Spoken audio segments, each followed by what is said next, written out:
अजीक का सच सामने आता है, एक ऐसा राज जो जिंदगी और मौत के दरमियान छुपा था।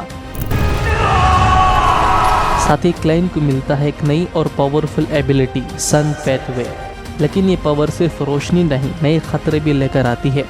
इसीलिए वीडियो के एंड तक देखो। तो चलिए शुरू करते हैं the lord of mysteries. Klein और उसके साथी एक मैजिशियन शो में हिस्सा लेते हैं। मिस्टर ट्रीस एक मशहूर और टैलेंटेड मैजिशियन है। क्लाइन स्मिथ से पूछता है डेलिक कहाँ है, तो स्मिथ उसे बताता है कि HQ ने एंटिगनस नोटबुक को बैकलैंड ले जाने के लिए भेजा है। स्मिथ अपनी इंजरीज से पूरी तरह रिकवर नहीं हुआ। स्मिथ बताता है कि अल्फाल्फा ट्रेजेडी के पीछे एक छुपी हुई कहानी है। तभी एक लड़की अपने फियांसे के बारे में जानना चाहती है। वो अल्फाल्फा पर है, जिसने 1 महीना पहले अपने वापसी का सफर शुरू किया था, लेकिन अभी तक पोर्ट पर नहीं पहुंचा। क्लाइन अपनी शक्ति से उसका तलाश करता है, जिसे पता चलता कि वो एक सुरक्षित शहर में है। ट्रिस अपने इन्फ्लुएंस के थ्रू उसे वापस अपने फियांसे के साथ मिलवा दी, तो वो लड़की उसे थैंक्स करती है। फिर वो मेयर को क्लाइन से मिलवाती है कि इसी ने उसका सुरक्षित का अंदाजा लगाया। क्लाइन उससे पूछता है क्या वो किसी बात से परेशान है। मेयर बोलता है कि जब से वो अल्फाल्फा सा निकला है, उसे हर रात वही बुरी सपने आती है। तो क्लाइन उसके सपनों के अंदर जाता है, एक ऐसी ओशियन के बीच जलता हुआ बोट और लोगों की लाशें।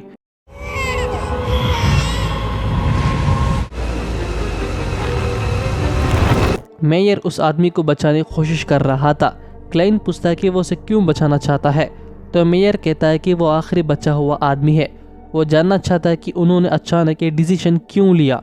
तुमने शायद कुछ डिटेल्स देखी होंगी जिन्हें तुमने नज़रअंदाज कर दिया। वो तुम्हें असली गुनहगार बताने की कोशिश कर रहे हैं, और वो है ट्रिस। पर तभी अचानक वो दूसरे डायमेंशनल में चला गया, जहां उसे हर्नोसिस फ्लैगरी बार बार सुनाई दे रही थी। क्लाइन को एक ख्वाब बार बार आ रही थी, जिसे वो परेशान हो जाता है। देन वो अपने कैप्टन स्मिथ को बताता है कि ट्रेजेडी के पीछे मिस्टर ट्रिस इन्वॉल्व है। स्मिथ क्लाइन पर बिलीव करता है, पर उन्हें और स्ट्रॉन्ग एविडेंस चाहिए, इसलिए वो जॉइंट इन्वेस्टिगेशन की रिक्वेस्ट HQ से करवाना चाहता है। On the other side mister Tris अपने गर्लफ्रेंड्स के साथ आराम कर रहा था। तभी उसे एक मिस्टीरियस लड़की आकर मिलती है। ट्रिस एक असैसिन पेथवे रखता है, जिसका सीक्वेंस नंबर 8 इंस्टिगेटर है। आसान शब्दों में इंस्टिगेटर का मतलब है भड़काने वाला, जो लोगों के इमोशंस को कंट्रोल करके उन्हें किसी काम के लिए उकसाए, चाहे वो अच्छा हो या खतरनाक काम हो। खैर, वो लड़की उसे और एक मिशन के बारे में कहती है जो उसे तेंजन में पूरा करना होगा। उसकी ओरिजिनल आइडेंटिटी नाइट हॉक्स के नज़र में आ गया है, इसीलिए काम सिर्फ ट्रिस ही कर सकता है। मोरेवर वो उसे सीक्वेंस 7 की पोशन रिसिप्ट देती है, द विच। वहीं मिस्टर नाइल क्लाइन को टेंजन अंडरग्राउंड मार्केट में ले चलता है, क्योंकि उसे कुछ खरीदना है। यह मार्केट हमेशा से काफ़ी बिजी रहा है। रीज़न यहाँ सब कुछ मिल जाएगा, खासकर बियॉन्डर्स मटेरियल्स, और वहाँ की सिक्योरिटी भी टाइट है। तभी क्लाइन ट्रिस को देखकर उसे फॉलो कर रहा था, मगर वो नोटिस कर ली तो वहाँ से भाग निकलता है। सिक्योरिटी गार्ड्स फायर कर दी, बट पता नहीं वो कैसे गायब हो गया। क्लाइन भी ऊपर जाके कैप्टन को बताता है कि ट्रिस एस्केप हो गया है, तो स्मिथ उसे अपने साथ ले जा रहा था। एंड नाउ क्लाइन अपनी सीयर पावर से उसकी तलाश शुरू कर दी। स्मिथ कहता है कि असैसिन पेथवे में डीमनस सेक्ट शामिल है। डीमनस सेक्ट एक खतरनाक ऑर्गेनाइजेशन है जो तबाही फैलाते हैं। वो एक छुपी हुई गॉड की पूजा करते हैं, जिसे प्राइमोर्डियल डीमनस कहते हैं, और उनकी सभी हाई रैंकिंग मेंबर्स औरतें हैं। क्लाइन की डिविनेशन एक होटल की तरफ इशारा करता है। अचानक इन्वेस्टिगेटर्स आने से वहाँ की औरतें डर के बाहर निकलते हैं। तभी एक लड़की क्लाइन से टकराती है। वो लड़की बोलती है, मुझे माफ़ कर दो, मेरी सेहत ठीक नहीं, तो मैं डॉक्टर से मिलने जा रही हूँ। ये कहकर वो वहाँ से निकल गई। क्लाइन अपनी शेयर पावर से भी चेक कर ली, और ना ही स्मिथ को वहाँ ट्रिस मिला। ट्रिस अचानक गायब होने से वांटेड पोस्टर डाल देते हैं। बियॉन्डर ऑर्गेनाइजेशन और पुलिस ऑफिसर्स ने कई दिन तक खोजा, पर कुछ नहीं मिला, जिसे यह ऑपरेशन जल्द ही बंद कर दिया गया।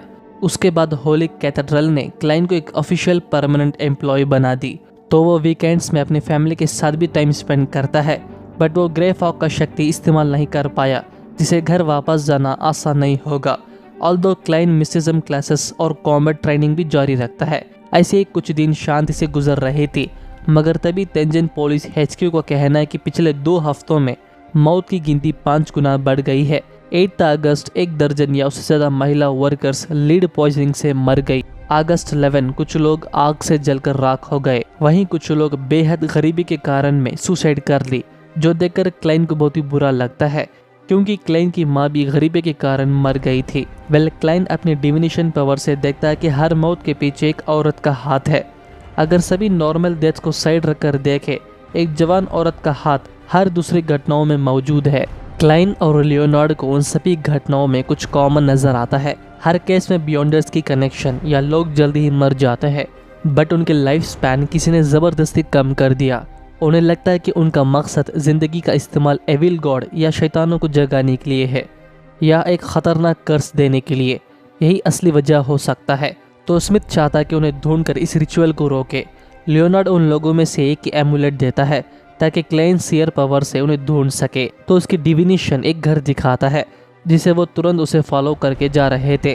तभी हम उस घर में एक औरत को देखते हैं। क्लाइन श्योर है कि वो यही है। स्मिथ कहता है कि वो लोगों को अपने ख्वाब में खींचेगा। लियोनार्ड आगे बढ़कर हमला करेगा।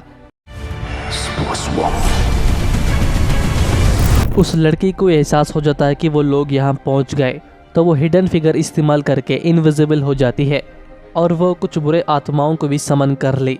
तभी अचानक वो फेयर पर हमला कर दी, पर उसे नहीं पता था वो एक नाइटमेयर है। लियोनार्ड पूरी ताकत से उस पर वार करता है,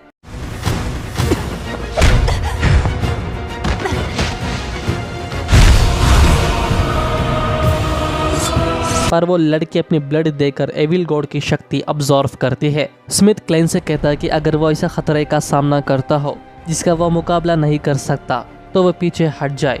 बट क्लाइन को ये पता था कि लियोनार्ड और बाकी लोग उसे इजीली हरा नहीं सकते। तभी लियोनार्ड उस पर फायर कर दी, बट वो लड़की सब्स्टिट्यूशन स्पेल यूज करके बच जाती है। देन वो वापस घर के अंदर हाइड होने ट्राई करती है। उस घर के अंदर पहले से कुछ बुरे आत्माएं रहते हैं। अब वो लड़की उस बुरी गॉड की पूजा करना शुरू कर दी, जिसे अंदर हाईली पावर रिलीज हो रही थी। क्लाइन उन बुरे सोल्स को देखकर शॉक हो जाता है।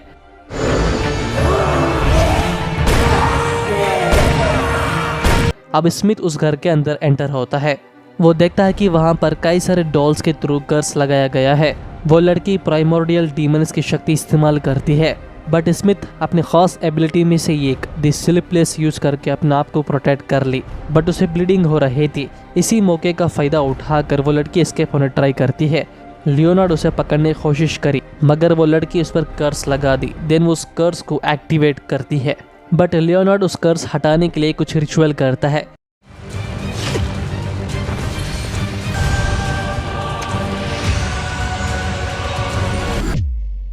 इसके बाद वो गायब होकर बस जाती है। लियोनार्ड ये सोचकर खुश था कि अब वो सेफ है।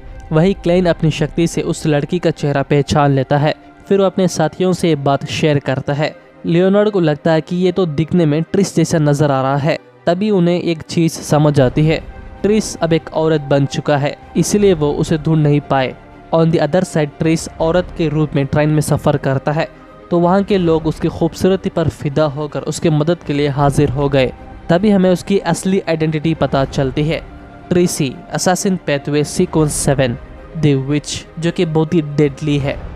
वहीं दूसरी तरफ मिस्टर अज़िक ब्लड के थ्रू कुछ पॉइंट्स कर रहा था। 18 अगस्त एलिजाबेथ अपने बुरे ख्वाब के बारे में क्लाइन को बताई थी, जिसमें वो एक लैमवुड कैसल देखा और एक भूत। जो भूत सपनों को डिस्टर्ब करते हैं वो ताकतवर होते हैं, इसलिए वो सन एम्बलम को अपने साथ ले आए थे। ये 15 मीटर एरिया के अंदर और 1 मिनट बाद भूतों को गायब कर सकता है। तो अब स्मिथ क्लाइन और फ्रेया को तलाश करने के लिए कहता है। वो कैसल बहुत ही साइलेंट और मिस्टीरियस लग रही है। तभी अचानक उन पर हमला होता है। एक स्ट्रॉन्गेस्ट नाइट उन्हें ख़त्म करने के लिए आगे बढ़ता है। क्लाइन क्रिम्सन कार से उस नाइट को कैप्चर करने ट्राई कर रहा था, पर सडनली वो नाइट मल्टीपल बैट्स में ट्रांसफॉर्म होकर उन पर हमला करता है, जो देखकर वो परेशान और कंफ्यूज्ड हो गए थे।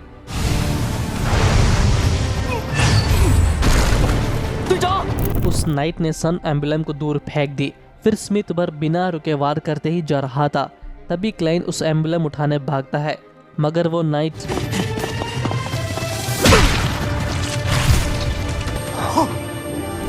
क्लाइन नोटिस करता है कि वो अटैक तो कर रहा है मगर दर्द नहीं हो रहा, क्योंकि वो सब डून स्मिथ के सपनों में है।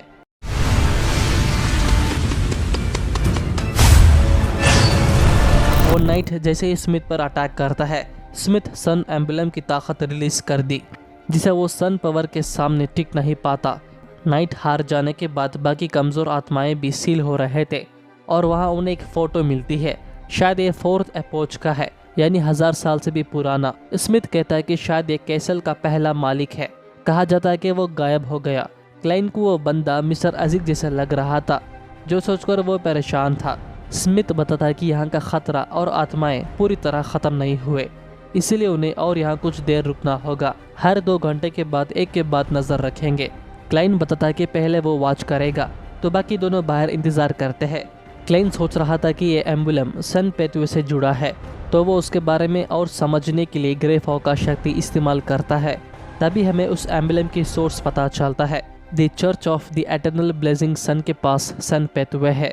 वो आदमी सन पेतवे ऑब्जर्व करने की कोशिश की, लेकिन गोल्डन लिक्विड सील से कंट्रोल नहीं हो सका, तो क्लाइन खुद अब एंटर होकर उसे टच करता है। वो ताकत कोई मामूली शक्ति नहीं, सूरज की बहती हुई आग की है, जो उसे और उसके कैसल को ही जला देता है।